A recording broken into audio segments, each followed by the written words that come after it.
पिछले कई दिनों से मेरे स्वप्न में मेरे पिताश्री आ रहे हैं। मैंने ब्राह्मणों से भी इसका अर्थ पूछा तो उनका कहना था कि तुम्हारे पिताश्री को शांति नहीं मिली, उनके लिए पूजा करनी होगी, यज्ञ संपन्न करना होगा। आप तो परम ज्ञान का स्वरूप है, तो विनती है आपसे कि पूजा विधि आप ही के हाथों से हो। जो मेरे पिताश्री तक पहुंचे उन्हें मुक्ति मिले, जीवन मरण के इस चक्र से वो मोक्ष पाले। अवश्य राजन,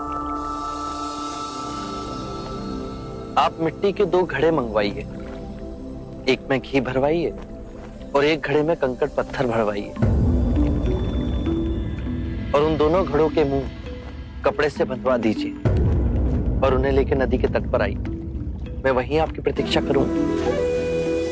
मैं भी इसका प्रबंध करता हूं महाराज।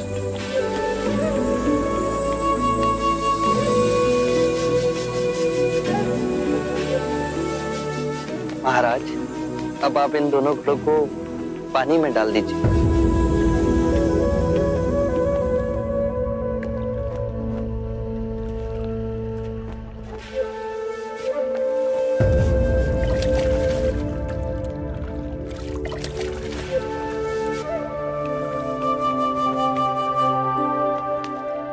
महाराज, अब इन दोनों घड़ों को आप तोड़ दीजिए।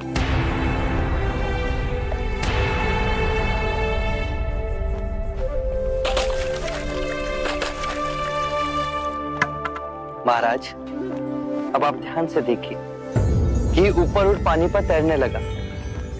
अब बताइए, मेरे या किसी और के पूजा पाठ करने से क्या ये घी नीचे बैठ सकता है? असंभव, ये तो घी का स्वभाव ही नहीं। सत्य कहा आप। उसी प्रकार किसी भी पूजा पाठ, विधि विधान, कर्म कांड के द्वारा पानी के अंदर डूबे हुए कंकड़ पत्थर क्या ऊपर आ तैर सकते हैं?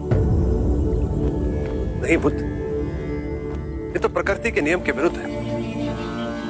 तो हम प्रकृति से भिन्न कैसे हुए? हम भी तो प्रकृति का ही रूप है। सत्य कहा बुद्ध। एक सत्य ये भी है राजन, यदि हमारे पूर्वजों ने अपने जीवन काल में कंकड़ पत्थर बोए, दुष्कर्म किए, तो वो स्वाभाविक ही कंकड़ पत्थर की तरह नीचे बैठ जाएंगे। और यदि उन्होंने अपने जीवन काल में सत्कर्म किए तो स्वाभाविक ही घी की तरह ऊपर आ तैरने लगेंगे। जो बोएंगे वही काटेंगे। परंतु इस शरीर रूपी जीवन काल में ही नहीं, अपितु इस शरीर रूपी जीवन काल के पश्चात वाली यात्रा में भी हम जैसे कर्म करेंगे वैसा ही फल मिलेगा। अब बताइए, इस प्रकृति के नियम को कोई पूजा पाठ, कर्म कांड, विधि विधान, यज्ञ हवन मिटा सकता है? राजन, मैं भी इसको नहीं बदल सकता। केवल अच्छे कर्म ही मनुष्य की मुक्ति का द्वार खोलेंगे। एक ऐसी तलवार है आपके हाथ में जो एक क्षण में सारे झूठ काट